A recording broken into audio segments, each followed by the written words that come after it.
Have you ever noticed how easy it is to look wealthy today? Open your phone for just a few minutes and you'll see it everywhere. Luxury cars, designer clothes, diamond watches, VIP sections, expensive dinners, and people spending money like being seen with it is the same thing as actually having it. And if you're not careful, you start believing that wealth is supposed to be loud, that success has to be displayed, that if people can't see what you have, maybe it doesn't count. But here's the reality. A lot of people aren't actually rich. They're just expensive. Now, before anyone gets defensive, this isn't another conversation about black people simply needing to stop buying sneakers or spending money on clothes. That explanation is too easy, and honestly, it ignores a much bigger story. The real issue is more complicated. When a group of people has historically been blocked from building ownership, they often find other ways to show progress. If you can't easily own the building, you might buy the outfit that makes you feel like you belong inside it. If you can't pass down significant wealth, you may pass down an image of success. If your community has spent generations fighting for stability, then symbols of stability can start to feel like survival. That's why consumerism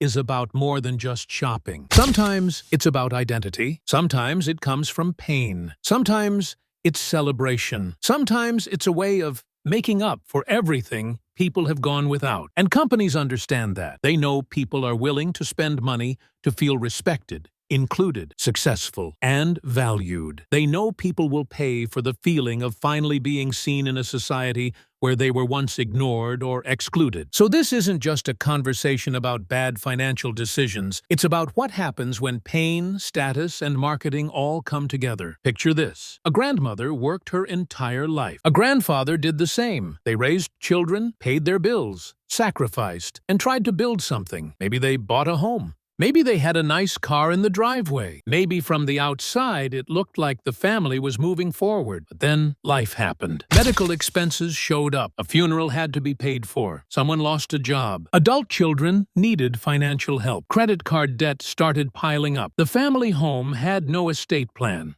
There was no emergency fund, no trust, no will, and no major assets that could continue growing for the next generation. Then, when that generation passed away, the next generation had to start all over again. Research from Brookings has shown that black households entered financial crises with far less emergency savings compared with white households. In 2019, average liquid assets were around $1,500 for black households compared with about $8,100 for white households. And when asked whether they could access $3,000 from family or friends during an emergency, 41% of black households said they could, compared with 72% of white households. And this is where many people get confused.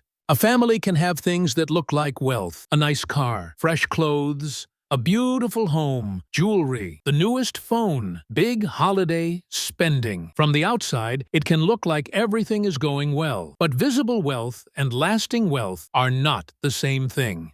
The Federal Reserve has found that while black families have experienced gains in housing wealth, average liquid wealth, the money available in checking accounts, savings accounts, and cash, has faced serious challenges. And that difference matters, because you can't pay an electric bill with the appearance of success. That's one of the most dangerous parts of consumerism. It gives you the feeling of moving up without giving you the protection that comes with actually building wealth. You feel successful until one emergency reveals how financially vulnerable you really are. Now let's have an honest conversation. Sometimes we don't buy things because we truly want them. Sometimes we buy them because we don't want to feel invisible. Because we know what it feels like to be overlooked, judged, stereotyped, or treated like we don't belong. Sometimes we walk into certain rooms feeling like we need to prove we deserve to be there, and spending becomes emotional armor. The designer bag says, "Don't underestimate me." The car says, "I'm doing well." The shoes say,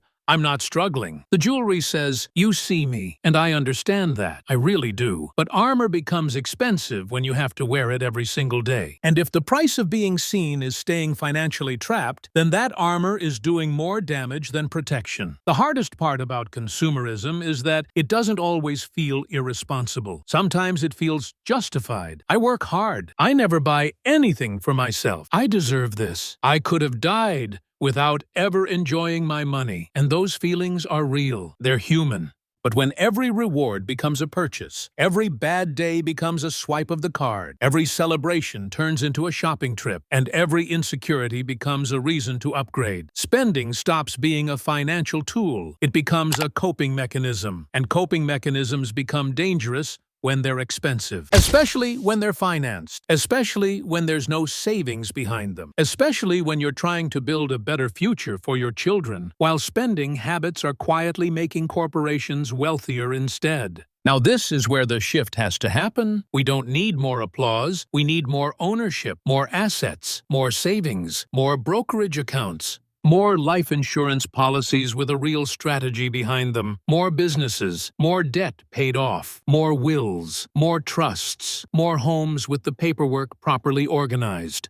We need more families having honest conversations about money before a funeral forces them to, because attention disappears quickly, but assets can last for generations. And the inheritance gap shows just how important this really is. Research from the Federal Reserve Bank of Richmond found that white respondents were nearly 3 times more likely to receive an inheritance or major financial gift compared with black respondents, 34.8% compared with 13.2%. White recipients were also much more likely to receive multiple financial transfers throughout their lives. So if we already know the financial handoff is often weaker, why are we spending as if the next generation has a safety net waiting for them? For many families, that safety net simply does not exist. Now, let's talk about solutions, because this conversation should never end with shame. The goal isn't to make people feel guilty about what they've bought. The goal is to help people recognize what their money can actually build.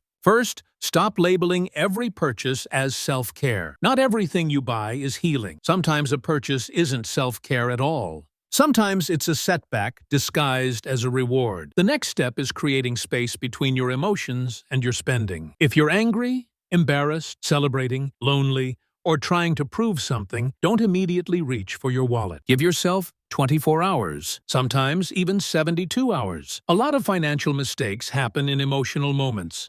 The battle is learning how to slow down before making decisions you'll regret later. Third, build a peace fund before a flex fund. The Consumer Financial Protection Bureau has emphasized that even a small emergency fund can help people handle unexpected financial shocks more effectively. Start with something realistic. Maybe your first goal is $500, then 1 full paycheck, then 1 month of essential expenses. If possible, automate it, so saving happens before you have a chance to spend it. Fourth, look at one category where your lifestyle is quietly taking control. Maybe it's sneakers, maybe it's hair appointments, maybe it's eating out, maybe it's designer brands. Maybe it's the car payment that's draining money you could be investing. The goal isn't to remove all enjoyment from your life. The goal is to stop allowing one expense category to control your financial future. Then take that money and redirect it towards something that grows. Build savings, pay down debt, invest in index funds, contribute to retirement accounts.